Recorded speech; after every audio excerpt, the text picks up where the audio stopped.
ಹೆಂಡತಿ ಒಬ್ಬಳೇ ಮನೇಲಿರೋದು. ಮಗಳು ಚಿಕ್ಕಮಗಳೂರು IDSC ಕಾಲೇಜಲ್ಲಿ ಓದ್ತಾ ಇದ್ದಾಳೆ. ಮಗ ನೋಡ್ರಿ ಗೋವಾದಲ್ಲಿದ್ದಾನೆ. ಮನೆ ಪರಿಸ್ಥಿತಿ ತುಂಬ ಕಷ್ಟ ಇದೆ. ಅದನ್ನು ನನ್ನ ಮನಸ್ಸಿಗೆ ಬೇಜಾರಾಗ್ತಾಯಿದೆ. ನನಗೆ ಅದು ನೆನೆಸ್ಕೊಂಡ್ರೆ ನೋವಾಗುತ್ತೆ, ದುಃಖ ಬರುತ್ತೆ. ಬಟ್ ಇದೇನಪ್ಪ ಈ ಥರ ಅಂತ ನೀವು ಅನ್ಕೋಬೋದು, ಆದ್ರೆ ನಮಗೆ ತಡ್ಕೊಳಕ್ಕಾಗಲ್ಲ. ಅದನ್ನು ಪಾಪ ಅವ್ರ ಮನೆಗೆ ಈಗ ಅವ್ರು ಸಜಾ ಅನುಭವಿಸ್ತಾರೆ ಅಂದರೆ ಅವ್ರ ಮನೆಯವರು, ಅವ್ರೇನು ಸಜಾ ಅಂತಲ್ಲ. ಇಲ್ಲಿ ಹೆಣ್ಮಕ್ಳು ಹೋದಾರಲ್ಲ, ಅವ್ರ ಕಾಯಿಲೆ ಕಸಾಟ ಯಾರು ನೋಡೋರಲ್ಲ, ವಿದ್ಯಾಭ್ಯಾಸ ಮಾಡಿಸ್ತಿದ್ದಾರೆ. ಅವರಿಗೆ ಇಂಥ ಆರಂಭದಾಗ ವರ್ಷಕ್ಕೆ ಮಾಡಿ ಬರ್ತೈತಿ, ಭಾರಿ ತೊಂದರೆಯಾಗಿ ಕೂಲಿನಲ್ಲಿ ಮಾಡ್ಕೊಂಡು ಜೀವನ ಮಾಡ್ತಿದ್ದಾರೆ. ಈಗ ಅವರು ಒಳಗಿರೋ ಸಜಾ ಅಲ್ಲ, ಇಲ್ಲಿಗೆ ಅವರು ಅನುಭವಿಸ್ತಾರೋ ಅವ್ರ ಹೆಂಡತಿ ಮಕ್ಕಳು ಅವರು ಸಜಾ ಇದ್ದಂಗೆ ಆಯ್ತು ಅಷ್ಟೇ. ತಪ್ಪು ಮನುಷ್ಯನಿಂದಲೇ ಆಗೋದು, ಅದು ಎಲ್ಲರಿಗೂ ಗೊತ್ತು.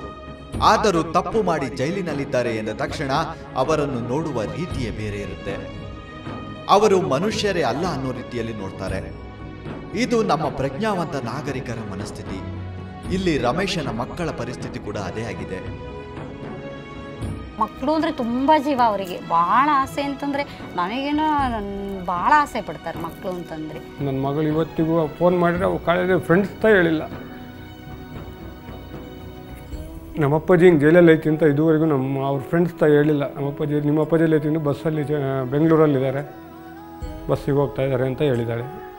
ನಾವೇನಾದ್ರು ಫೋನ್ಗೇನು ಮಾಡಿದರೆ ಹಂಗೆ ಅಥವಾ ರಜೆ ಹೋದಾಗ ಅವ್ರ ಫ್ರೆಂಡ್ಸ್ ಏನಾದ್ರು ಕೇಳಿದರೆ ನಮ್ಮ ಅಪ್ಪಾಜಿ ಬೆಂಗಳೂರಿಂದ ಬಂದಿದೆ, ಬಸ್ಸಲ್ಲಿತ್ತು, ಈ ರಜೆ ಹಾಕಿ ಬಂದಿದ್ದಾರೆ ಅಂತ ಈ ರೀತಿ ಹೇಳ್ತಾ ಇದ್ದಾರೆ.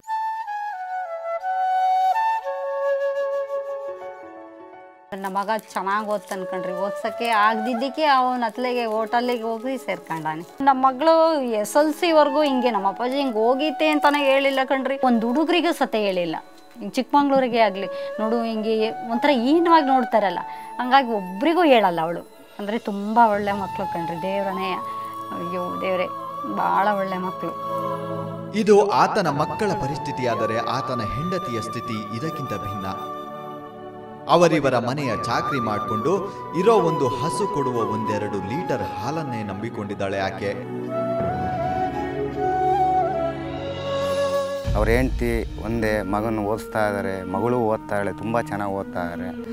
ಆದರೆ ಪಾಪ ಆರ್ಥಿಕವಾಗಿ ಈ ಹಿಂದೆ ಇರೋದ್ರಿಂದ ಇಲ್ಲಿ ಮನೆ ಕಡೆಗೆ ಭಾಳ ಪ್ರಾಬ್ಲಮ್ ಆಗ. ಅಮ್ಮ ಒಂದು ಚಿಂದಿ ಹೆಸರು ಕಟ್ಕೊಂಡು ಅದ್ರಾಗ ಜೀವನ ಮಾಡ್ತಾಯಿದೆ. ಭಾಳ ಕಷ್ಟಕರದಾಗ ಜೀವನ ನಡೆಸ್ತಾ ಇದ್ದಾರೆ.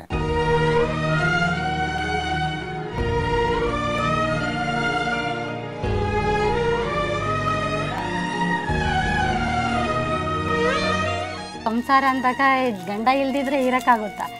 ಇನ್ನೇನು ಇರಲೇಬೇಕು, ವಿಧಿ ಇಲ್ಲ. ನಮಗೆ ಭಾಳ ಕಷ್ಟ ಆಗಿದೆ. ಒಂದು ಹಸು ಬಿಟ್ಟರೆ ಹಿಂಗೆ ವ್ಯವಸಾಯಕ್ಕೆ ಆಗಲಿ ಬೇರೆಯವ್ರನ್ನ ಕರೆದ್ರೆ ಇವತ್ತು ಬರ್ತೀನಿ ನಾಳೆಗೆ ಬರ್ತೀನಿ ಅಂತಾರೆ.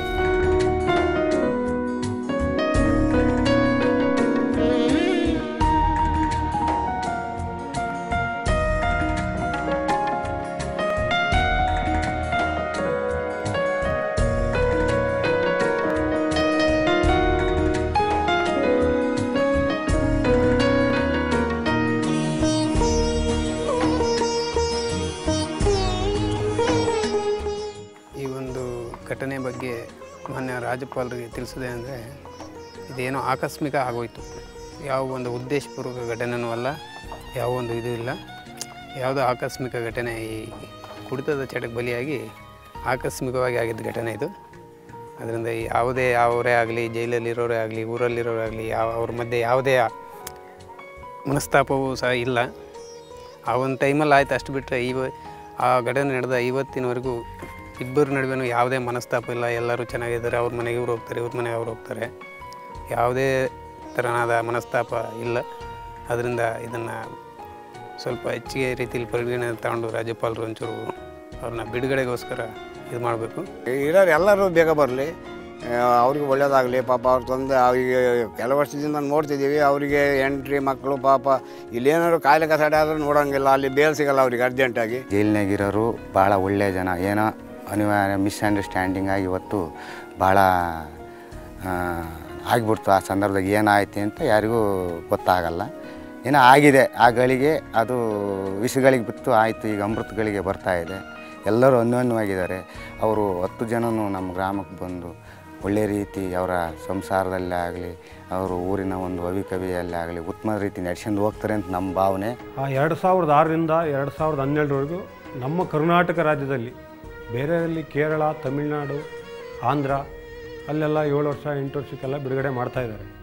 ನಮ್ಮ ಕರ್ನಾಟಕ ರಾಜ್ಯದಲ್ಲಿ ಅದು ನಮ್ಮ ರಾಜ್ಯಪಾಲರು ಈ ರಾಜ್ಯಪಾಲರು ಬಂದ ಮೇಲೆ ನಮಗೆ ಬಿಡುಗಡೆ ಭಾಗ್ಯ ಅನ್ನೋದೇ ಸಿಕ್ಕಿಲ್ಲ. ತುಂಬ ದಯವಿಟ್ಟು ಹೇಳ್ತಾ ಇದ್ದೀವಿ, ಆ ಭಾಗ್ಯನ ಅವರು ನಮ್ಮ ರಾಜ್ಯಪಾಲರು ಏನಾದ್ರು ನಮಗೊಂದು ಕರುಣೆ ತೋರಿಸಿ ಒಳ್ಳೆಯವ್ರಿಗೆ ಬಿಡಲಿ, ನಾವು ಕೆಟ್ಟವರಿಗೆಲ್ಲ ಬಿಡ್ರಿ ಅಂತ ನಾವು ಹೇಳೋಕ್ಕೂ ನಮಗೂ ಆ ರೈಟ್ಸ್ ಇಲ್ಲ. ಆದರೆ ಏನೋ ಕಷ್ಟದಿಂದ ತುಂಬ ನೊಂದಿರೋದ್ರಿಂದ ಹೇಳ್ತಾ ಇದ್ದೀವಿ, ಒಂದು ಬಿಡುಗಡೆ ಭಾಗ್ಯ ಅವ್ರು ಕೊಡಿಸಿದ್ರೆ ನಮಗೊಂದು ತುಂಬ ಒಳ್ಳೆಯದಾಗುತ್ತೆ.